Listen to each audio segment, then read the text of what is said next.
Pemirsa, per hari DKI Jakarta menghasilkan 1 juta meter kubik lumpur tinja.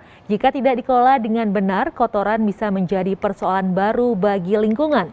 Berikut liputan khas redaksi dari jurnalis Yuli Horisman dan juru kamera Devri Novaldi tentang mekanisme pengolahan tinja di ibu kota.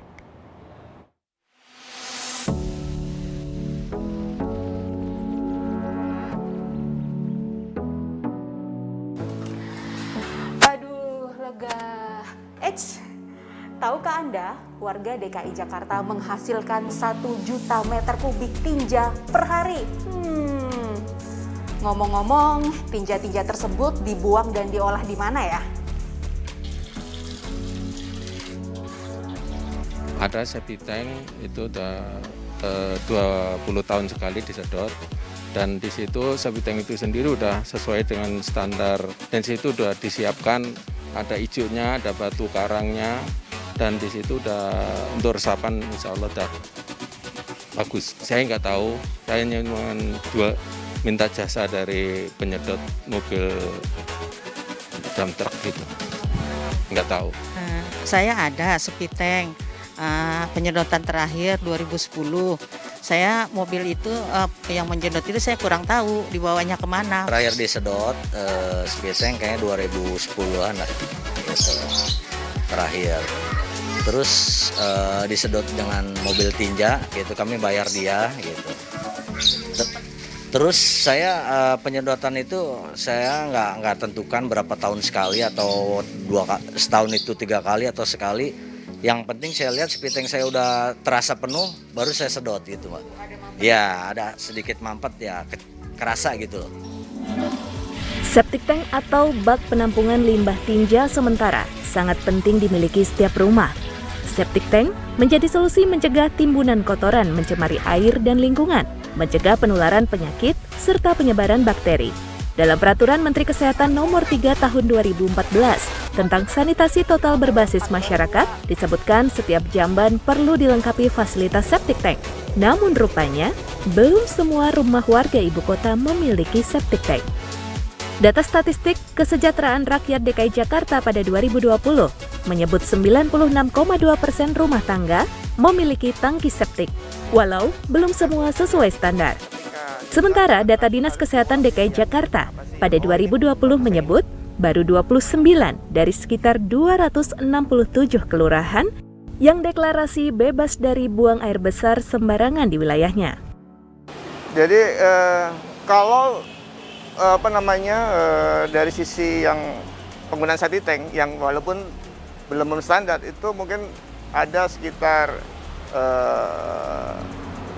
boleh dibilang kita tuh masih ada yang BABS gitu ya. Jadi ada yang nggak pakai tangki septik.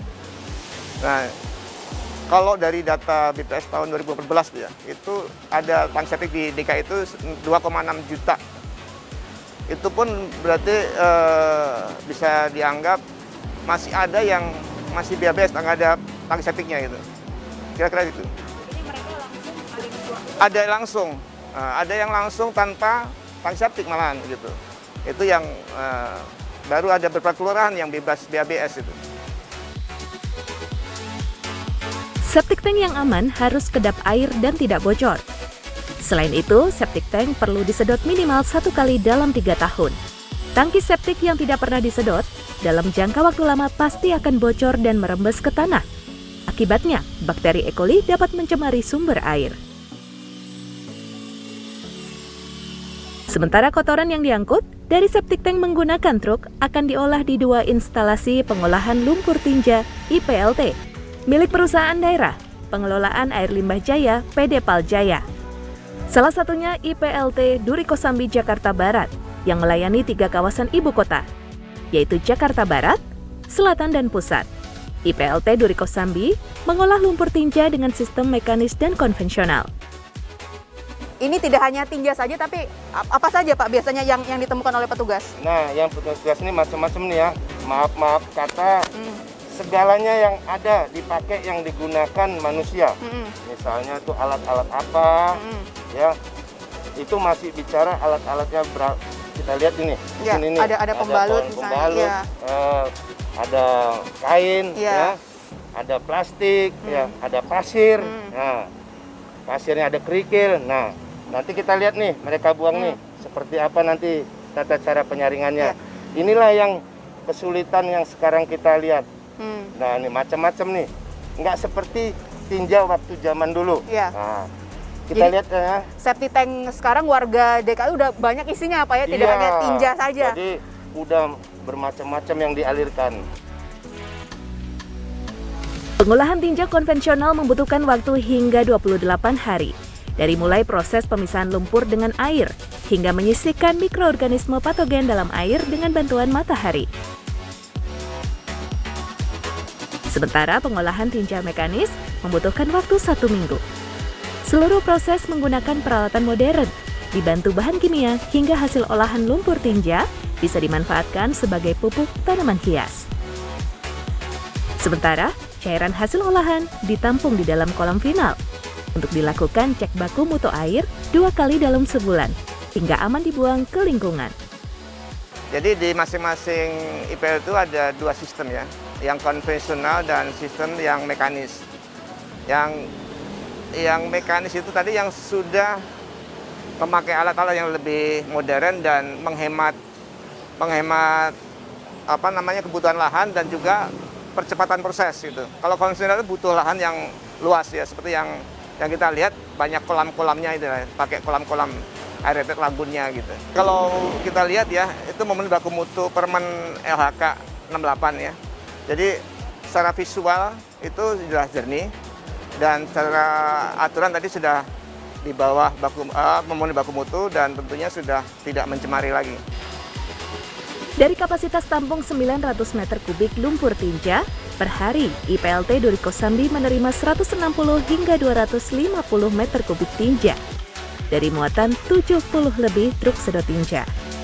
Pengolahan tinja ibu kota selain bertumpu pada penggunaan septic tank warga, juga mengembangkan layanan sistem perpipaan.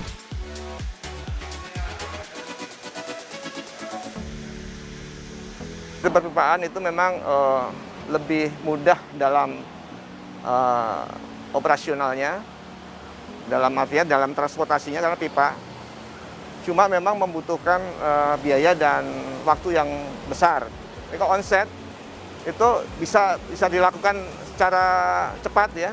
Cuma memang nanti larinya kalau transportasinya itu jadi makin butuh banyak sekali dan itu tentunya menyulitkan dalam operasionalnya. Ini yang di Jakarta memang harus kombinasi 2 sistem itu.